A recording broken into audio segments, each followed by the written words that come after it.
E nós começamos hoje aqui no Jornal do Meio-Dia a segunda rodada de entrevistas com os candidatos ao governo de Mato Grosso. A ordem dos entrevistados foi definida em sorteio com a participação de assessores de todos os candidatos. Para começar, estamos recebendo ao vivo aqui no estúdio o candidato pelo Rede Sustentabilidade, Arthur Nogueira. E a entrevista terá duração de 20 minutos. Boa tarde, candidato. Boa tarde, Lúcio. Boa tarde a todos vocês que acompanham o Jornal do Meio-Dia. Candidato, qual a principal proposta do Rede Sustentabilidade nessa eleição ao governo de Mato Grosso? O que é que o senhor destacaria para os eleitores?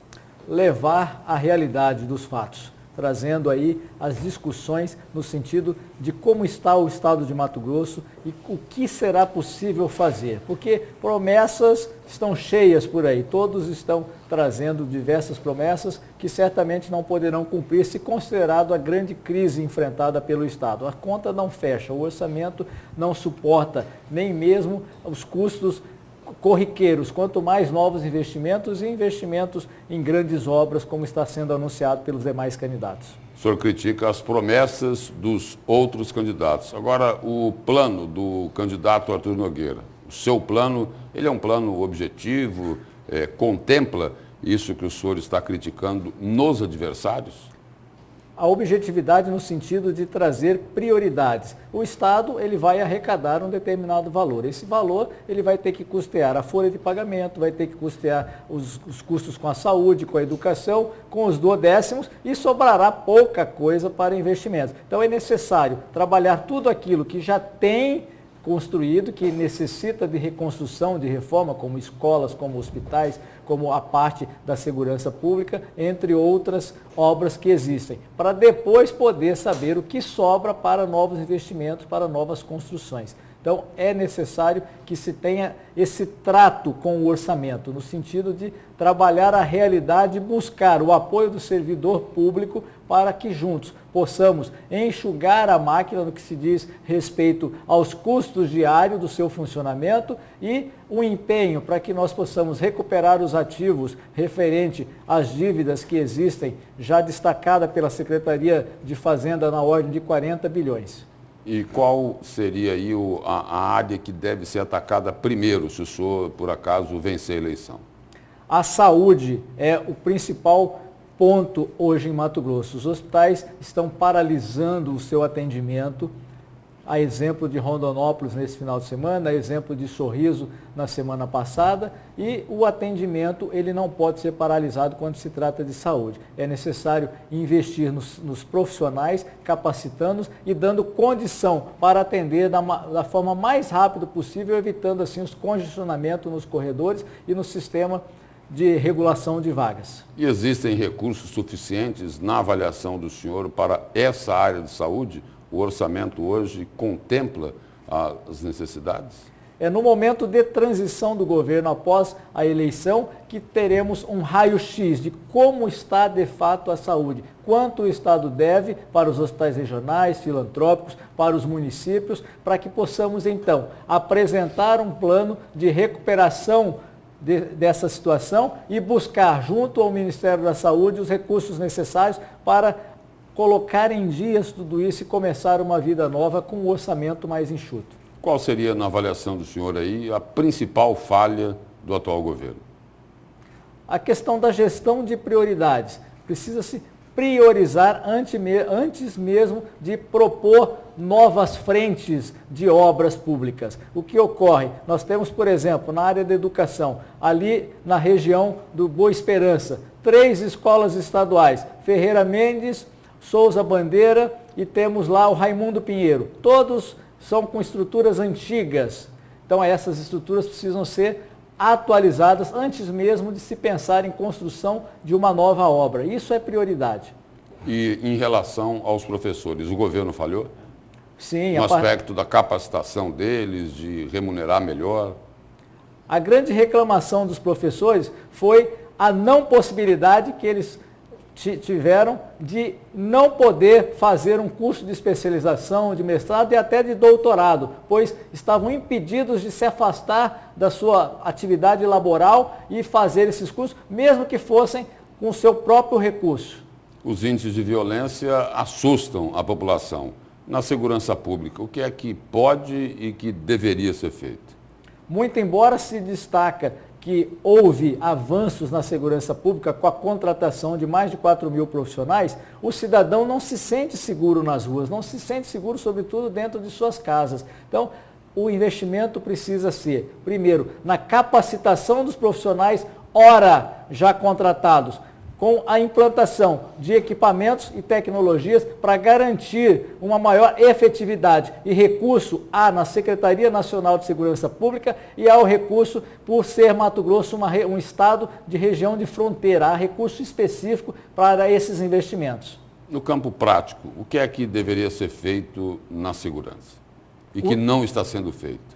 O enfrentamento de fato, no sentido de que os bolsões de violência já são quase que todos identificados. Então é preciso integrar as forças de segurança, antecipando através do serviço da inteligência policial e atacar esses casos pontualmente, mostrando para o crime organizado que o Estado está presente. Ou seja, não pode passar a mão na cabeça da bandidagem, é necessário agir com rigor. Agora, se os bolsões de violência, como o senhor diz aí, se eles estão identificados, por que é que não tem aí uma ação mais enérgica das polícias? É uma pergunta que eu também me faço. Por que que não há uma ação mais enérgica? E o cidadão que convive nos bairros, onde ele sabe que tem ali a venda, a comercialização de drogas, ele também se pergunta por que que a polícia não age, né, nesse local aqui. Nós colocaremos a segurança pública para atuar diretamente nesses locais, desde a simples instalação da iluminação pública ao monitoramento eletrônico e as ações juntamente coordenada com o judiciário, com os órgãos de controle, para que a polícia possa ter autonomia, e os policiais terão essa autonomia. Eu sou um policial rodoviário federal de 24 anos, sei o que passa um agente da segurança pública e nós daremos essa autonomia para ir lá e dar a resposta à sociedade, demonstrando que a segurança pública vai ocupar os espaços necessários para trazer a tranquilidade a você, cidadão. O senhor é candidato ao governo pelo Rede Sustentabilidade, um pequeno partido com poucos recursos e com pouquíssimo tempo no horário da propaganda eleitoral gratuita. Como é enfrentar os outros candidatos de três principais coligações aí, que tem uma estrutura partidária grande, tem recursos, tem um grande tempo aí no horário da propaganda eleitoral? Como que é essa disputa aí? No dia a dia aí da campanha? É um grande desafio na minha história de vida. O dia a dia é nós nos colocarmos diante do cidadão, nos apresentando enquanto servidor público, enquanto candidato pela primeira vez no processo e dizendo a ele: acesse as redes sociais Arthur Nogueira 18 e conheça a nossa história, nossas propostas, para que você possa fazer a comparação com os demais candidatos que se aliaram em coligações das mais diversas, esquecendo as ideologias, tão somente verificando o quanto isso ia somar financeiramente, em termos de recursos financeiros, e o quanto isso ia representar em tempo de TV, para que possa levar a você aquilo que você está acompanhando aí nos 2 minutos e meio, 3 minutos de TV, né? Umas produções hollywoodianas gastando muito e apresentando pouco. É um grande desafio, isso não nos assusta, porque a gente tem a coragem, a tranquilidade de enfrentar o cidadão, de apertar a sua mão, de conversar e, sobretudo, de ouvir as suas reclamações e o seu descontentamento para com a classe política. Em relação aos adversários do senhor, desses aí que tem muito mais estrutura, muito mais recursos, muito mais tempo de TV, em que aspecto aí o senhor chamaria a atenção do eleitor quando o senhor fala em comparação? Observar, eleitor, que todos eles hoje são produtos de um marqueteiro. Eles estão representando aquilo que as equipes de marketing estão colocando para eles no cenário para atingir você, para simplesmente ganhar a eleição. E depois eles voltam a ser aquilo que realmente são, aquilo que realmente sempre foram e estiveram juntos durante todo o processo político. Aí se separaram, agora se colocam como adversários. Então, preste muita atenção naquilo que eles já falaram, naquilo que eles já fizeram ou deixaram de fazer e observem aquilo que eles estão falando hoje. Fica muito claro quando você para e observa que há um produto do marketing. Eles estão falando aquilo que a população quer ouvir para conquistar o seu voto. Não se deixe enganar por isso. O senhor diz aí o seguinte, que não são candidatos reais, eles estão representando um personagem naquilo que é mais adequado e mais conveniente do ponto de vista do eleitorado.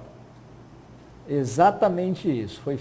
Foram feitas pesquisas para demonstrar a insatisfação do eleitor e, através dessas pesquisas, as equipes de marketing traçam o perfil daquilo que o candidato tem que falar. Se ele tem que sorrir, se ele tem que ficar emocionado, entre outras coisas que a gente está observando aí nos programas eleitorais. Candidato, e as obras paradas? São mais de 400 obras paradas aqui em Mato Grosso. Qual a proposta do senhor?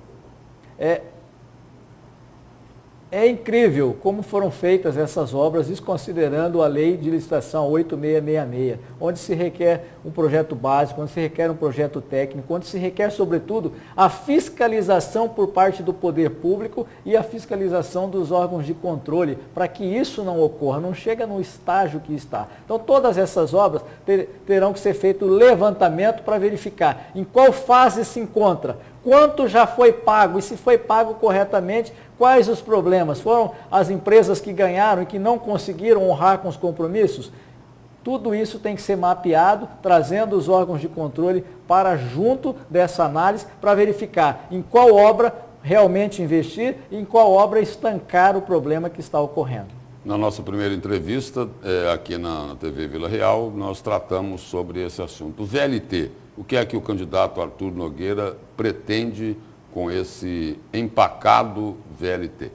É o maior problema de qualquer um que for eleito na eleição. Por quê? Porque o VLT já consumiu mais de R$1 bilhão e requer mais do que isso para a sua continuidade e que não vai resolver o problema do transporte coletivo. Você que mora no Parque Cuiabá, você que mora no Pedra 90, na região do Tijucal, terá que enfrentar os ônibus que hoje você utiliza para chegar até o terminal do VLT na Avenida Fernando Correia e depois vai ter que pegar um outro ônibus num sistema integrado para chegar até o local de destino. Não vai resolver o problema da população com um custo muito alto. Teremos que verificar junto à Justiça Federal, ao Ministério Público Federal, esse processo está sob segredo de justiça, mas eu já marquei uma audiência com o Procurador-Geral da República, no sentido de tomar conhecimento daquilo que ele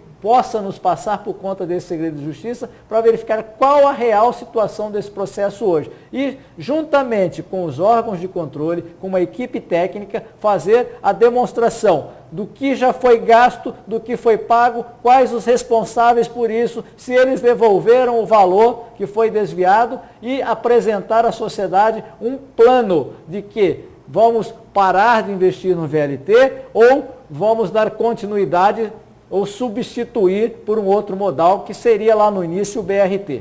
E o VLT ficou demonstrado aí que foi uma sucessão de falhas em todos os setores. Desde quando começou, aí depois isso se estendeu à fiscalização que acabou não sendo feita como deveria ter sido. Foi o maior ralo de escoamento do dinheiro público na época das obras da Copa do Mundo. Aí eu pergunto, onde é que estavam os parlamentares, os deputados federais que deveriam fiscalizar essa obra? E os órgãos de controle, onde é que estavam para impedir que esse dinheiro fosse parar na mão dos empreiteiros e repassados aos políticos e outras pessoas que estavam envolvidas nesse grande esquema de corrupção? Esse foi o maior problema na avaliação do senhor. Sim, a falta de fiscalização e de acompanhamento. Como é que você paga mais de R$1 bilhão numa obra que não se executou esse R$1 bilhão? Um outro assunto aí, candidato, que é importantíssimo, principalmente para os jovens. Emprego e renda. O que é que pode ser feito? Qual a proposta do senhor para essa área? O investimento em educação, desde o ensino fundamental até o ensino técnico, e o ensino superior. Nós temos aí a condição hoje dos ciclos, onde o professor não pode reprovar o aluno, tem que passar de qualquer forma, e isso está fazendo com que esse jovem chegue para um curso técnico ou para o curso superior, seja na Unemat, seja na UFMT ou nas faculdades privadas, sem a mínima condição de acompanhar o curso e as matérias que estão ali à disposição. Faz com que esses jovens cheguem sem preparo no mercado de trabalho. Então é necessário olhar com carinho, trazer a equipe de professores para que nós possamos então levar a educação e a preparação, a conscientização desde o início do ensino fundamental de que é necessário ele se preparar para o mercado de trabalho. Porque o jovem, quando chega com seus 14, 15 anos, ele tem o sonho da sua independência financeira, de ter o seu recurso próprio para as suas necessidades básicas. Mas ele tem que conscientizar que se ele não se preparar, ele ficará de fora do mercado de trabalho. E ele precisa iniciar através do CIEE com o estágio, através do programa Menor Aprendiz e através das oportunidades após completar a sua maioridade nas empresas locais. Isso está na lei, inclusive, de incentivos fiscais para gerar esse primeiro emprego. E como é que seria essa geração de emprego? O senhor falou da preparação do jovem, né? Da qualificação, da capacitação dele. Agora, depende também de como esses empregos poderão ser gerados.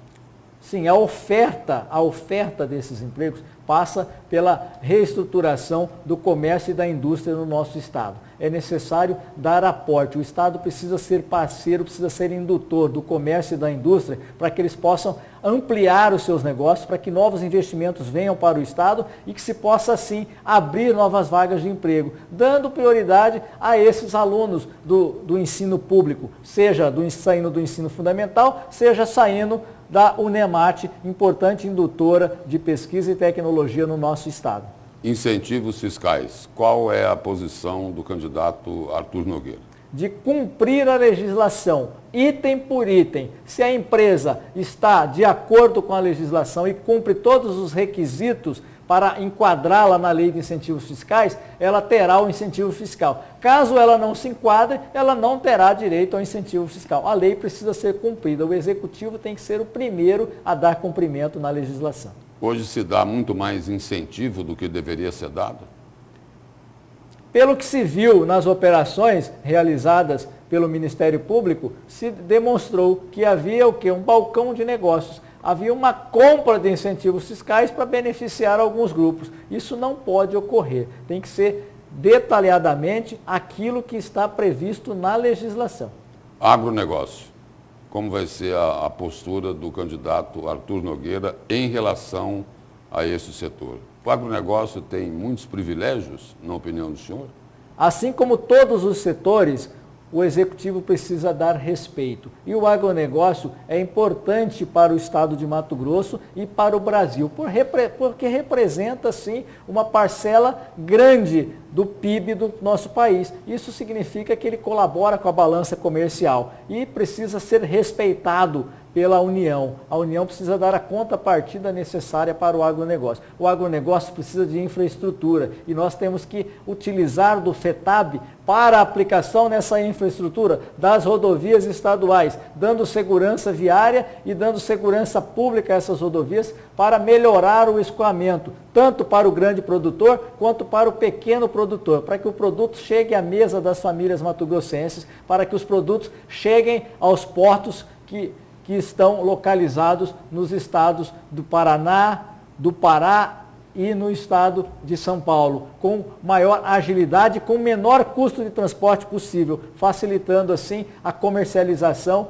e melhorando a qualidade dos nossos produtos e colaborando ainda mais para o desenvolvimento de todas as regiões do estado, onde o agronegócio tem uma enorme participação. Na opinião do senhor aí, o FETAB tem que ser mantido.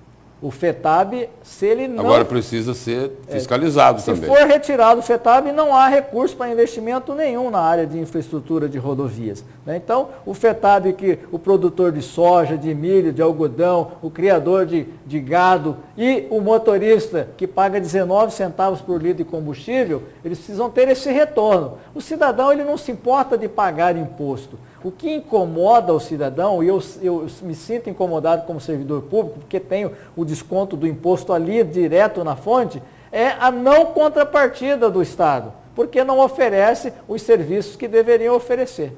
Candidato, o senhor tem aí em menos de um minuto para uma mensagem ao eleitor. Parabenizar ao Grupo Gazeta por esse espaço democrático e que pode nos colocar diretamente com você, eleitor. Pedir para que você possa consultar Arthur Nogueira 18 nas redes sociais e fazer a sua comparação, buscando assim o voto consciente. Nós precisamos mudar essa realidade. Observe as coligações que estão aí, que as pessoas estão há mais de 40 anos no poder, prometendo e não cumprindo. Então, traga a consciência e multiplique essa ação para que no dia 7 de outubro você faça a sua escolha, porque os próximos 4 anos dependerão disso, de nós melhorarmos saúde, educação, segurança, habitação e tantas outras áreas que o Estado está em débito com você, cidadão. Muito obrigado pela sua atenção e pela forma carinhosa que tem me recebido por onde tenho passado. Muito obrigado pela presença e pelas informações aqui no Jornal do Meio-Dia. Obrigado.